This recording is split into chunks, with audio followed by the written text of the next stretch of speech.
stumbled through the stony fields that fatal winter's night, but I could hear them coming. Should I run?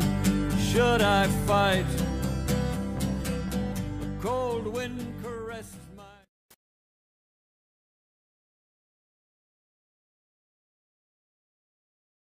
Phil, could you tell me how you first got involved in the Republican movement, and could you tell me something about Operation Harvest? I was in O'Connell Street and I came across the United Irishman being sold, and there was a contact in the United Irishman contact address in the United Irishman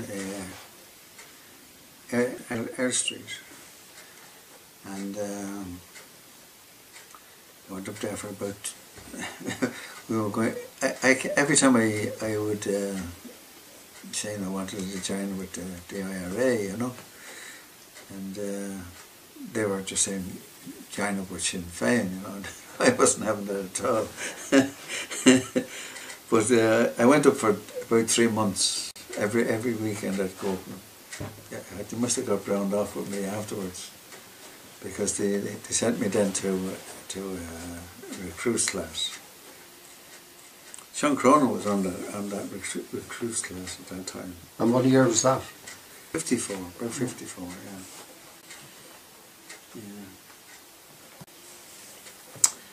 So we had about, I think it's 3 months of a recruits class. That gives you an idea of what you're letting yourself in for, and it gives them the opportunity of finding out everything about you, more or less, you know. So that's how we became involved there. As regards we had nearly 18 months or nearly 2 years intensive training for Operation Harvest, and we had a battle school of 56. Most of these were the officer corps, and I said I'd go, so they allowed me in on the... What about Sean Cronin? He was on the battle school for us, and Charlie Murphy there. Most of the officers at that stage, Noel Kavanagh, most of the officers and some of the Belfast people. But most of the Belfast people, they were arrested, you know. The internment started fairly quick, or arrested anyway for being members. That was really very intensive training there. I would say, from a training point of view, we were the next best thing to the special service that they have here now. You know, we were really given a rough time, but the locals heard shooting and banging. They realised that we were in the area, and they were complaining that we hadn't bought anything out of their stores. Everything was brought in quietly. But at the end of the training week, we were allowed live rounds, and put under live rounds. So that's more or less. The ones that trained you, were they from the 1940s? Well, we had. There was 3 training officers. One was an ex-British Army major. The other was a British commando. But the one that really sticks out in my mind was this commando. He was some fucker. He really was. he really put us through a hard time of it. But he was giving us bayonet practice one day, and Morrissey, he said, "I'm going to fix this fellow once and for all." So we all had a big grin on our face to see this charging with his bayonet. And just at the last moment, he just turned away from the bayonet and pushed the rifle down into the ground. And Frank Marcy just went straight over the weapon. He grabbed a hold of the rifle then, he was going to give a dump of it. And he looked around at us. We were flabbergasted, how quick he was. And he says, "You've all passed your bayonet practice," because he knew we were all behind that bayonet. He was some clown, if ever there was a fella. So could you tell me about New Year's Day 1957, when you were involved in the Brookbriar raid with Sean South and Fergal O'Hanlon, when they were shot dead? Well, in 56 or 57, Brookbriar village was quiet when we went in there. I forget the exact time, I think it was between 7 and 8. It might have been a bit earlier. There was no prior warning. They hadn't got a clue that we were coming. I've seen in an article there that they had prior knowledge. They had no prior knowledge on that operation. It was straight out of the blue for them.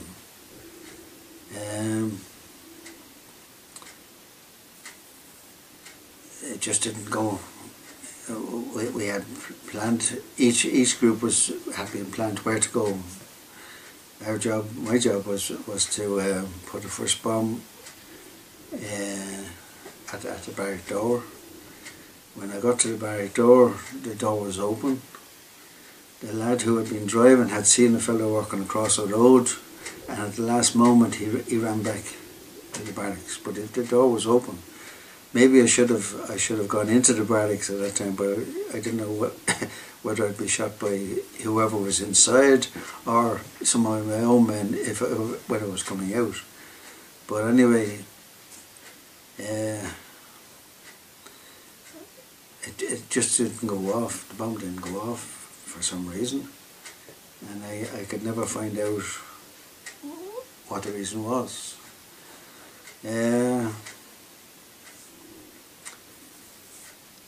The machine gun there had been delivered that day, and he was upstairs, and he was looking straight down into the lorry. And the main brain gunner, he got the bullets first. That was Sean South. Paddy Regan there was number 2, and he got a bullet right down, straight down along his back, and it ended up in his backside.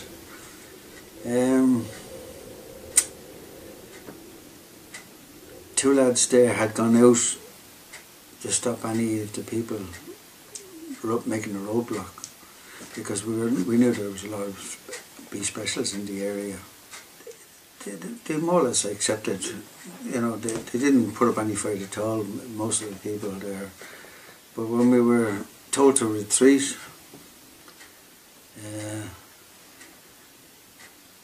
I could see flicking lights like, machine gun coming down the road towards us, and I think he hit John Garland in the leg, because John was getting up into the car or into the lorry, and we had to pull him at the last moment. And we got into the lorry quite quick, but the driver, Conlon, wasn't it? Yeah, Conlon. Vincent. He got a bullet down near his leg or near his toe, and as we were driving down the road there, the tipper was tipping us out of the lorry, and we'd be banging on the top there to control it, But all the wires, however, had been cut with machine gun bullets. The belt I had a web belt on it there, and the bullets just cut straight across. It was only holding on with 2 or 3 threads. I was surprised that what I'd done, you know, and it just skimmed by my kidneys. But two of the lads there were chasing the van as we were leaving, and I think one of them dropped a grenade. You know, they were bouncing there behind him. I gave him a little extra speed because he thought this grenade was going to go explode. These were homemade grenades. They were manufactured in Dublin. And was there much shooting back? Did the people in the unit? Well, did they retaliate, like attack the barracks with their weapons and things? Well, but we did. Once the bombs didn't go off, we got from Cork. Dave O'Connell there, he opened up with a machine gun on the bombs. You know, thinking afterwards there that if that had gone off, he would have been taken away, you know. He would have been right in front of it. But I don't know if he had any experience enough to realise what a bomb can do. You know, and it's only a small bomb. But these were about at least 10 pounds. At least 10 pounds. And that do an awful lot of damage. But once the bombs didn't go off, it was a failure.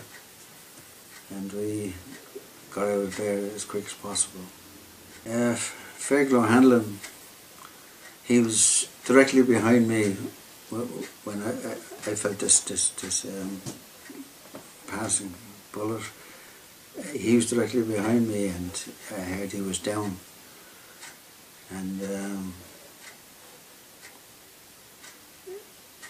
Sean South and Fergal O'Hanlon were very badly injured. We thought if we left them down the road a bit, that the B specialists or RUC would look after them, because we weren't in any position to carry them. Too many wounded, because the bullets were just going straight into the lorry. How we weren't all killed at that day, it's just luck more than anything else. Right. So did you get over the border? Were you captured over the border then? Yeah. Pat Connolly was our local guide, and we got up as far as this barn, and we put two lads in there.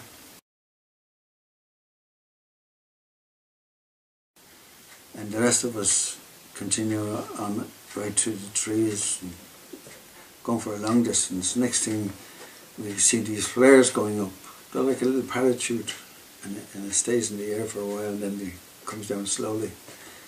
But the whole area was just like daylight. And if we had,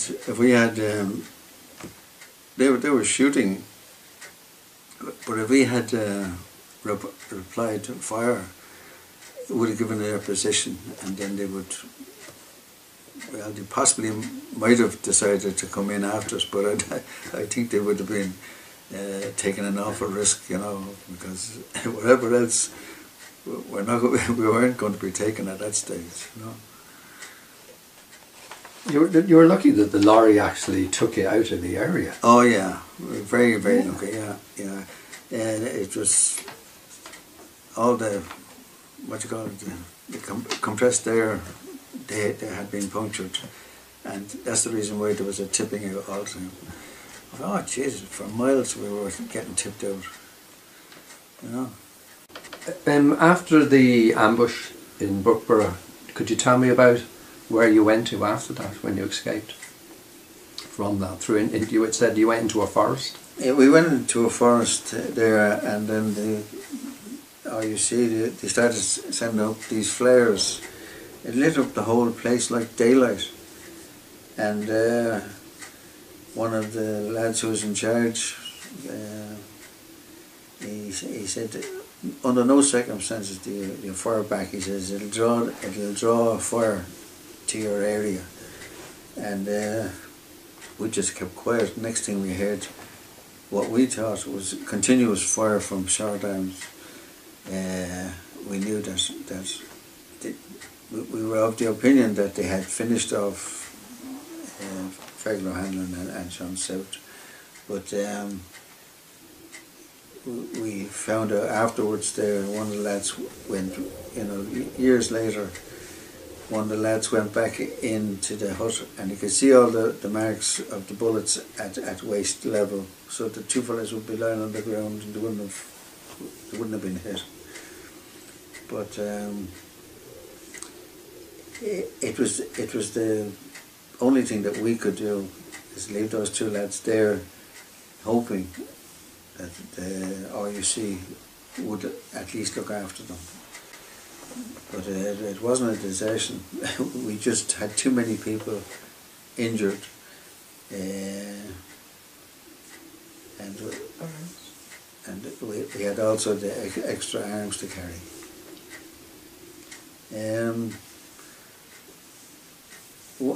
Our local volunteer, he brought us up. When he got to the tarred road, he realised where we were, and he brought us to a house, and there was a little red light on the window, so we assumed that it was a safe house. So we went in there, two lads went forward, knocked the door and got the people up and explained the situation. Brought them in. There was four lads.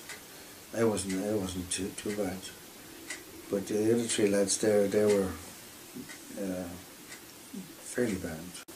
Especially Paddy Regan. He had this bullet going straight down from there, right down his spine, and ended up in his backside. But and then one of the lads there who had been carrying rifles there, he had fallen into a ditch, and he had a permanent injury. He had that forever. So five was our commission, more or less. The fellas who were okay, they were given instructions to take the weapons and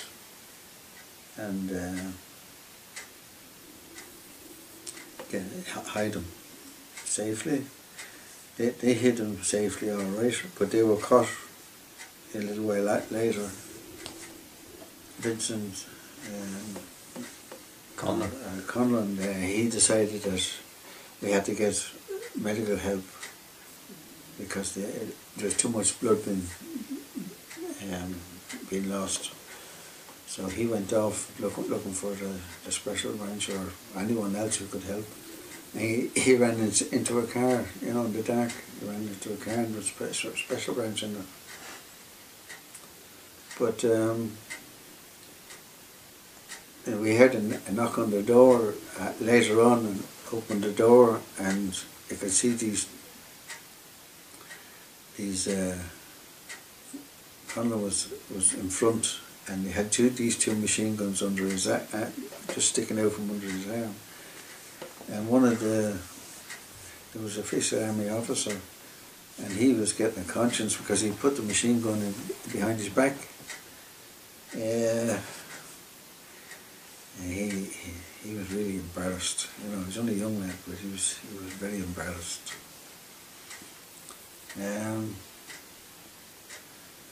You had irregular warfare in the whole of Europe, and this was hitting the Irish coast again,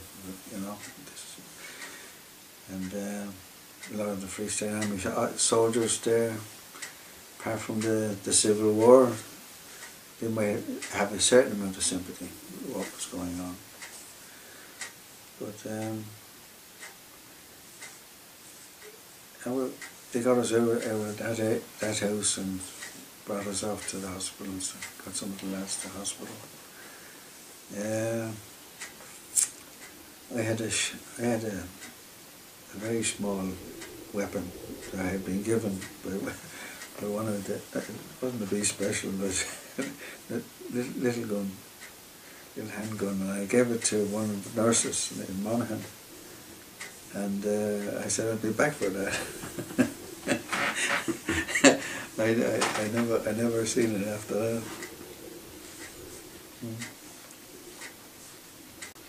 And that's more or less it. We had an ambulance when we were being brought to Dublin, to the Mater Hospital. We had a special branch behind, and every so often they'd lift the machine gun to let us know that they were armed. And anyway, they brought us to Dublin, and in the meantime, they stopped the ambulance because I was getting a bit sick in the back of the car, back of the van, and they allowed me to go into the front seat. So Vincent was in the centre, and when the ambulance pulled in, the special branch pulled in on the blind side. I was on one side there, and the special branch pulled in on the blind side. And Vincent said to me, he says, "There's your chance." And I opened the door and straight over the wall, ran around the corner and got underneath the bush. And for the rest of the day, I had a policeman going back and forward. Me under the bush. He didn't see me, but he was watching the people there who was already in. Were you still bleeding at that time? You must have been. No. I had just a nick across the head here, and a nick on the side near the kidneys, but there was no penetration as such. But the doctor put plenty of bandage on. He says that might give you some relief. And he said, "These bastards," he says, "they shot my brother," he says, "in the 20s, you know." And he says, "I can give them a Mickey Finn," you know, the fellows who was watching, he said, "I can give them a Mickey Finn," he says. And I said, no, I said, "Your job will be gone." You leave it. But you know, there was a sympathy there, you know. And the Sean South, Fergal, O'Hanlon funerals, you weren't able to attend those? No.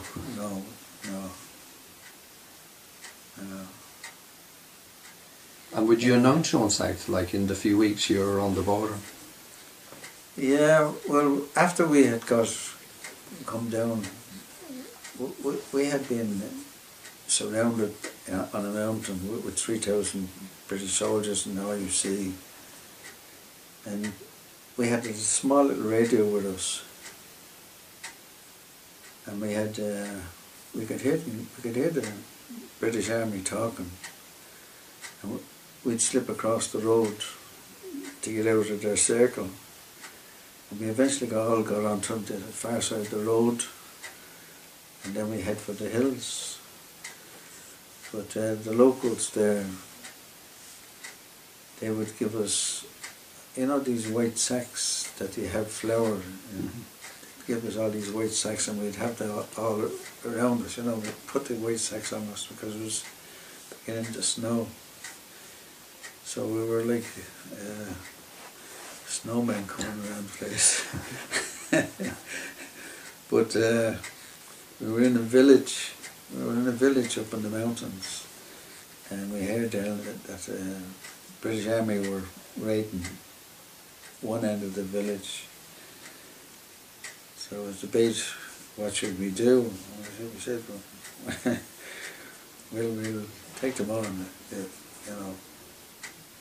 Maybe it was wrong, but we had gone so far where we decided that we'd take them on if they came down their way, but they didn't. We were lucky. They were lucky. Lucky with us, yeah. Yeah. But once it got dark, I got out from under the bush, and I knew the whole area because I lived in King Street at one stage, and I knew that whole area. So I made my way down to the United Irishmen's office there, and I sent a young lad to tell the girls there that I wanted to see them. She thought it was the special branch wanted to see her, and when she came out, she brought me off to a safe house. And did you get it? Like, did you talk much to Sean South and things like that?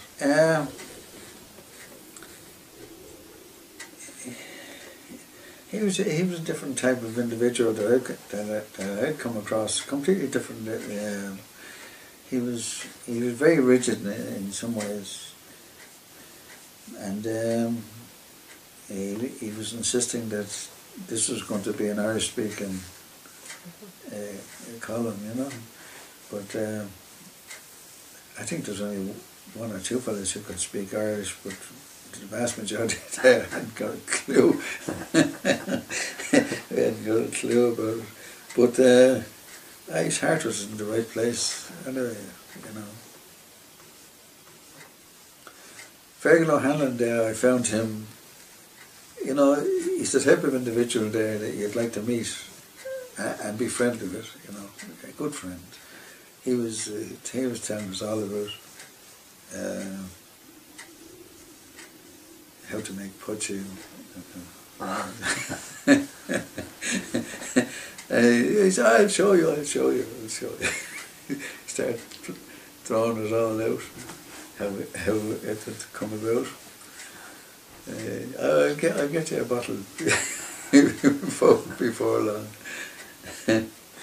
Unfortunately, it didn't last long enough. In May 1957, you along with 38 volunteers were arrested at a training camp in County Wicklow. Could you tell me about this? That training camp should not have taken place at that particular time, but these things happen. We had been training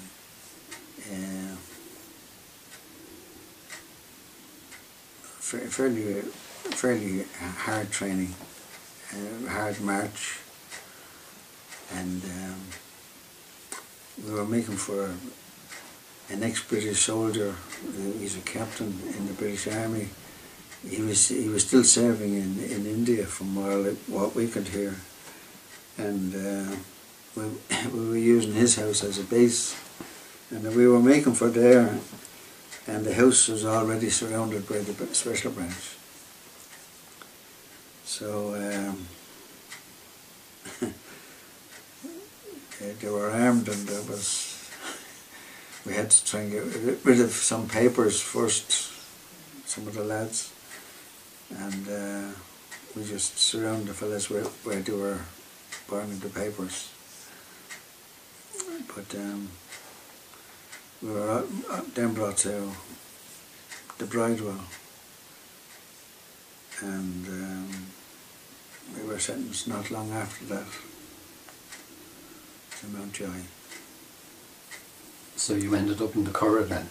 So when we were released, there was 2 lorries already there with a special branch, and they just directed us into the lorry, and they would, every now and then they'd lift up the Tommy guns that they were carrying to show that they were armed, and not to jump out of the lorries.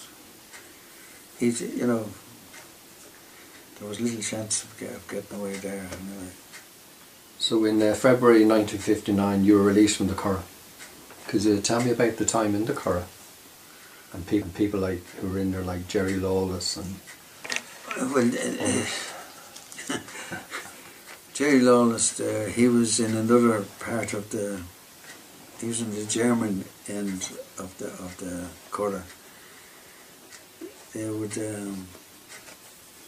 were not accepted in our area,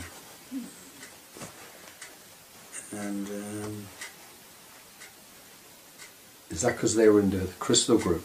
Yeah. Okay. Try and keep the 2 groups apart. So we had no dealings with them at all. They were doing their own thing.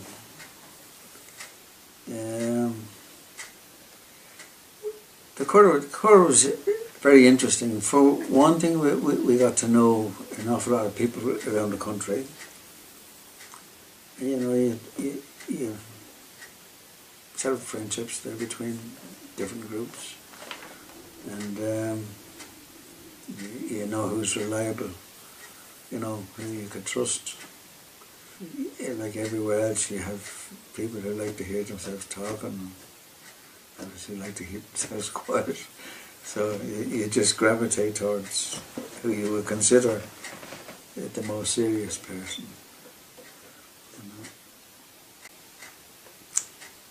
It was very interesting there from an educational point of view. There was books that we would never have touched. There was a whole library brought in. One of the lads, Egan, Billy Egan, he organised the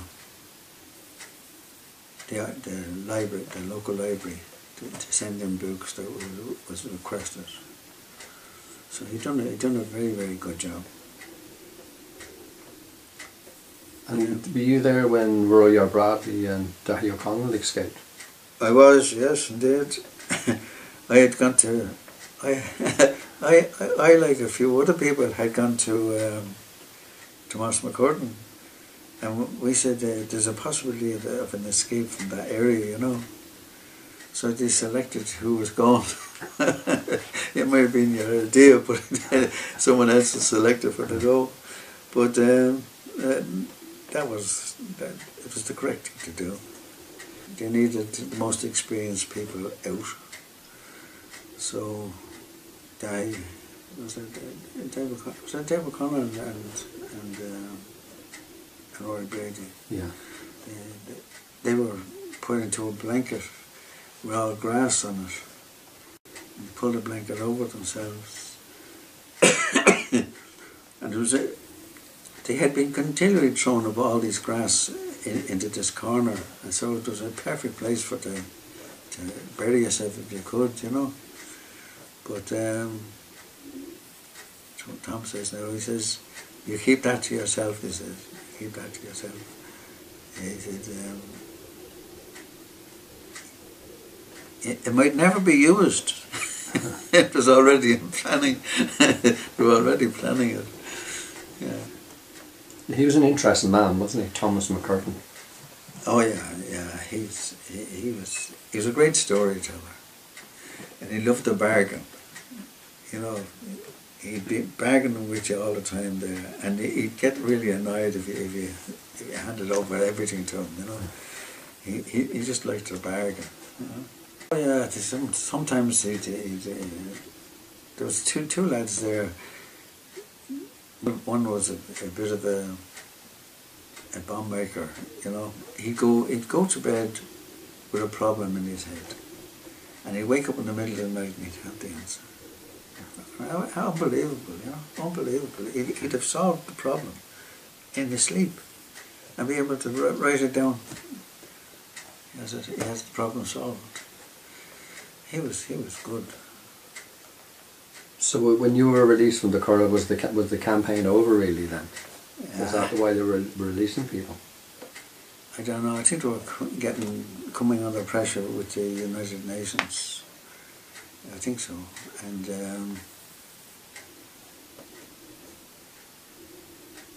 the campaign was practically on its knees at that stage. There was just a few people out. And when we got out there, we got called for another training camp, and you know, that was fairly intensive. You know, we were reasonably fit inside there, but it wasn't up to the standard. You know, Sean Cronin he's hard taskmaster when it comes to training. And was he a very fit man at that time? Oh, he was, yeah. He was a good man now. Yeah. He was outstanding. So when you were in the north, you were in Antrim as well. Was Sean Garland in charge of your unit? No.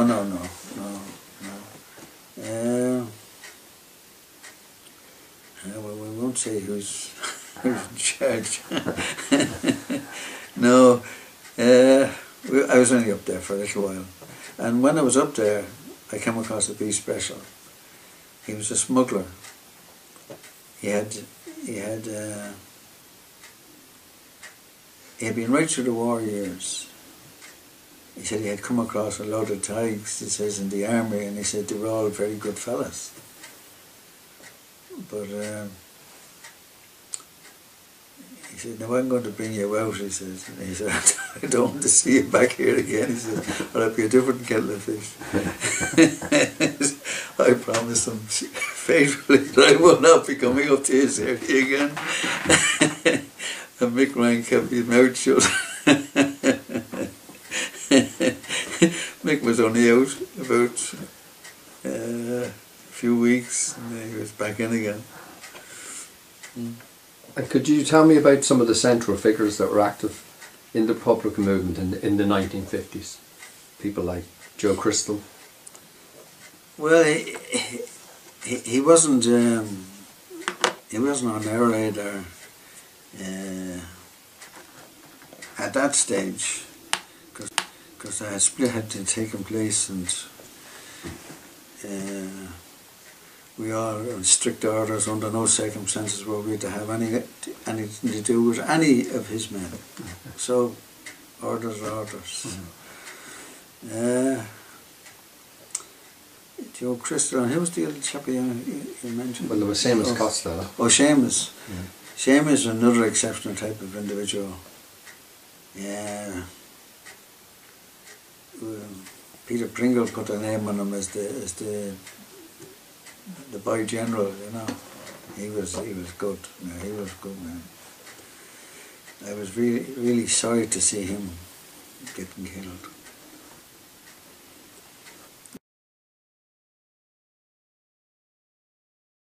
And you didn't work with Sinn Féin like in the 50s during the elections or anything like that, when they elected 4 TDs? No, John Garner was one of them people selected there, and he didn't want to go at all, but he was told, "You're going." didn't go down too well at all with him. But he was a good commander. A lot of the arms that we had, he was directly responsible for getting them. He cleared out one of the barracks, and the British Army were looking down at the weapons being taken, and they could do nothing. They hadn't any weapons. He cleared the barracks out anyway with the weapons. Was that Armagh, was it? Yeah. He was the embedded fellow. Yeah.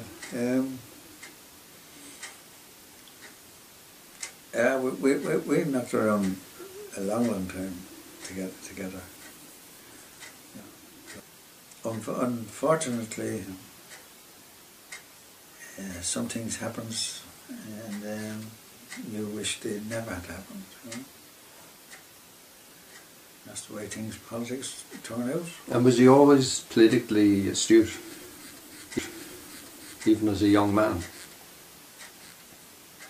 Yeah, he didn't want to have any dealings with the political end of it there. But he was dragged screaming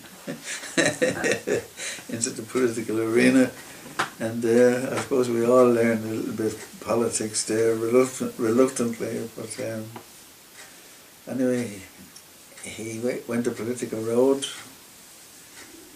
and I could sympathise with some of his ideas.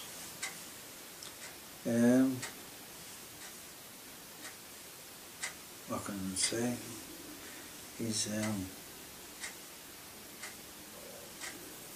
just history plays your hand, and you just play it. You know?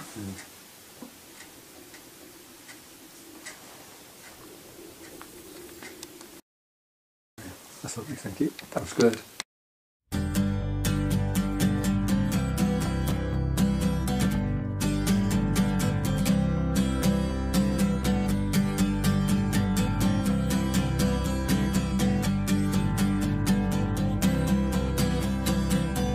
Stumbled through the stony fields that fatal winter's night, but I could hear them coming. Should I run? Should I fight? A cold wind caressed my skin, my face was burnt and raw. I was a fugitive, escaping from the law. I steered towards the hideaway, a running wanted man.